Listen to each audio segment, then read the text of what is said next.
What's going on, everyone? Jeremy here from the Quartering, and yet another video that will need your help in sharing, especially since it'll be the fourth video of the day and very few people will actually be notified of it. Now, there is a major exploit going on with Netflix that is allowing people to duplicate your account and gain free access. In fact, the bug was reported and then ignored by Netflix. I myself have had my account duplicated or stolen more than once over the years between Hulu or Netflix, and I thought it was just this weird thing. All of a sudden it kept saying, you want to keep watching like Extreme Housewives on TLC or something like that. I'm like, I never watched that.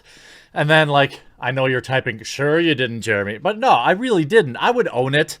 But and same thing on Netflix, it'll say continue watching. I'm like, I was never watching this.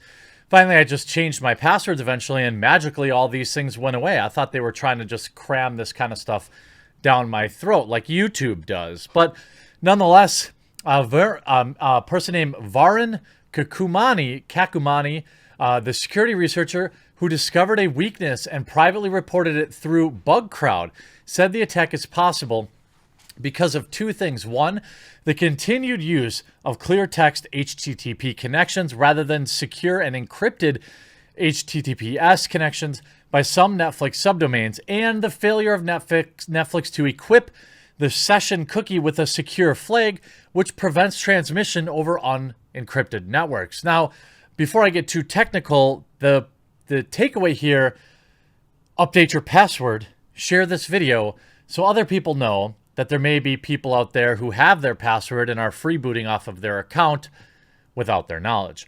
The omissions are surprising to find in a major web service in 2020. In the years following the 2013 revelations of indiscriminate spying by the NSA, these services almost universally adopted the use of HTTPS across all subdomains. The protocol provides end-to-end encryption between websites and end users. By the way, this is something I've got another video about something called the Earn It Act. You need to educate yourself on this because it's something that's literally worming its way through Congress right now that would potentially allow them a backdoor access around end-to-end encryption. That's messages in WhatsApp, Facebook Messenger, Twitter DMs, and things like this as well. Now, essentially, the TLDR of it is essentially you can hack any Netflix account of whoever is on the same Wi-Fi network. Old school MITM attack. So if you're using public Wi-Fi, or if you're on a school Wi-Fi, if you're on a work Wi-Fi, your account can get taken. Now, this isn't going to be done by some noob who's, also there at work, but it'll be done by someone who also connects. This is particularly an issue on open Wi-Fi, Wi-Fi in airports, or places like this, which is being used less right now. But remember, at any point over the past several months or even years, someone could have access to your account using these options. Now, the protocol provides end-to-end encryption between websites and end users. Netflix did not respond to a message-seeking comment for this post. Without an explanation from the company, it's not clear if the use of plain text connections is an oversight or done purposely to provide various capabilities. Now, here's the actual interesting thing here. This program does not allow disclosure. The response stated, you may not release information about vulnerabilities found in the program to the public. This applies to all submissions regarding of status. Example, out of scope. The policy is what you have agreed upon in the submission. Thank you for the day. So anyway, the person ignored the admonishment and disclosed vulnerability on Twitter and posted videos that showed in detail how this thing worked. A BugCrowd worker using the name Brianna replied to this message, quote, your tweet is a form of unauthorized disclosure and indicates that a specific vulnerability is present within this program. It also includes a link to a YouTube POC, which violates our terms and conditions. Please pull down this tweet and POC video from YouTube immediately. So somebody found the vulnerability. The service that works as a go-between between large companies and people who find these things are actively trying to hide it. You can see here in the screenshot. Please pull down the tweet and this video immediately. I can tell you right now, I will not be pulling down this video in any by my choice at all. And it's my hope that you all will share this video, get involved, telling your friends, make sure you update your password, but also consider that Netflix is doing this when you choose to continue giving them money. The person then complied with the request. On Wednesday, 7 days after sending the notification, BugCrowd contacted the person to tell them his report was dismissed because it was a duplicate of a previously entered report. In the statement, BugCrowd officials offered. Now, BugCrowd is, again, a service used. Oftentimes, people will get bounties for reporting bugs and things like that. As explained earlier, the cookie theft required the attacker and target to connect to the same Wi-Fi point or their local network. The unauthorized access also requires that the target be logged into their Netflix account, whichever one always is. The attacker uses a technique called ARP poisoning to intercept the traffic between the target and Netflix and then pass it along to any other party. The attacker then waits for the target to make an HTTP connection to any domain. Once the unencrypted connection is established, the attacker injects HTML into the connection to create a second connection request, one of the Netflix HTTP subdomain, such as whatever. I don't want to get too technical anyway. Kakumani told me the worker statement was wrong, and his proof of concept videos, those were the POCVs or POVs, I imagine, which at BugCrowd's instance are no longer public, seem to prove this. The videos show an attacker using only the Netflix ID cookie to gain access to an account.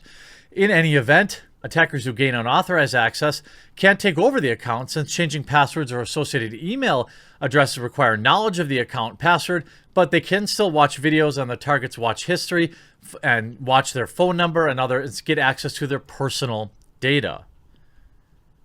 Now, this on top of Netflix also putting out that hacked Netflix users complain that they can't get support because of recent shutdowns.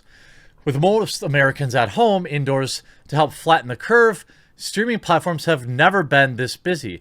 Throughout the day on Sunday, Netflix users kept popping up on Twitter to reveal that their accounts had been hacked. More often than that, the hackers had changed the email address on their respective Netflix accounts. That means when the rightful account owner went to try changing their password, they were unable to do so. Unfortunately enough, for those who had been hacked, Netflix announced within the past week that it was reducing support hours to help flatten the curve. Twice in 2 weeks. Here's one. This is the second time my account has been hacked within 2 weeks, which is ridiculous. And now you guys don't even have customer service open, so my account is just screwed until tomorrow morning. I think it's time to cancel because I'm not going to keep doing this. Hey Netflix, someone hacked my email and locked me out of my Netflix account, and nobody is available to chat until 11 a.m. tomorrow. Please help. Somebody attacked my Netflix account. Change the number and ID and both. Nobody answers. My Netflix account has been hacked and nobody answers calls or chats. Honestly, Netflix, you need better security. This is the second time this year I've been hacked. I mean, this is nuts.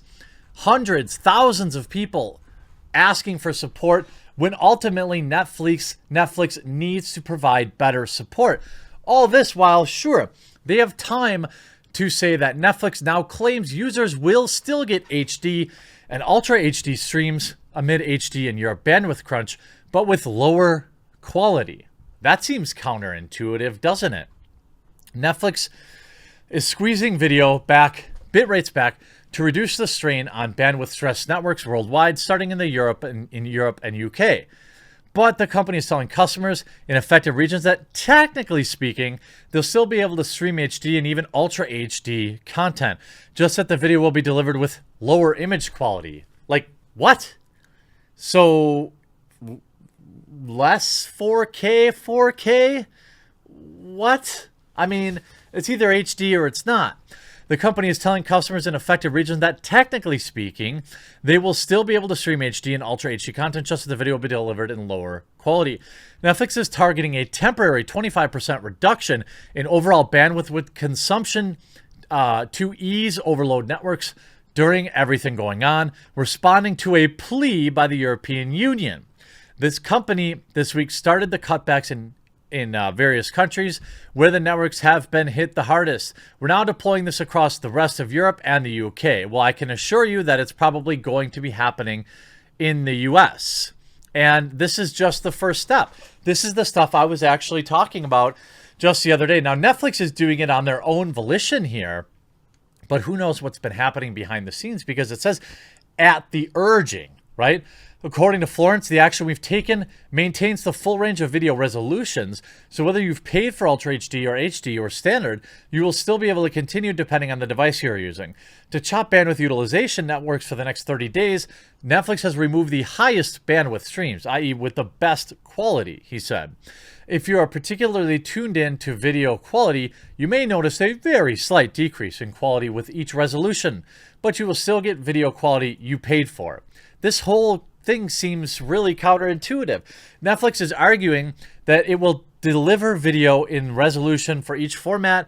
SD is 800 by 600, HD is 1920 by 1080, Ultra HD is 38 by 40 by 2160. The issue is that by limiting HD and UHD to less than optimal compression rates, our video streams will have lower picture quality, including blurring, blockiness, pixelation, and color degradation.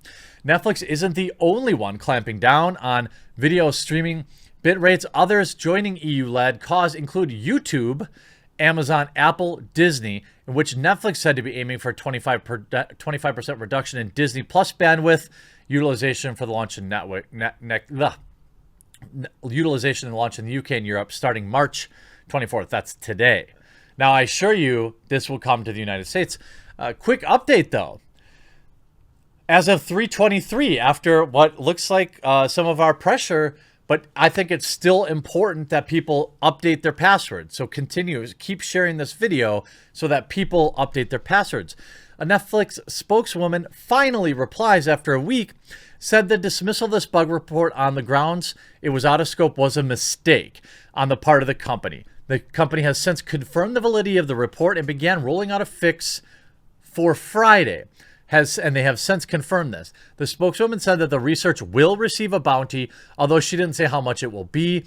What follows is the original report. Well, good to hear Netflix, after being bugged for a week, finally responds to major vulnerabilities in their software, and good thing they've reduced the bandwidth for whatever reason that was. I hope you enjoyed this video. We'll talk to you again real soon.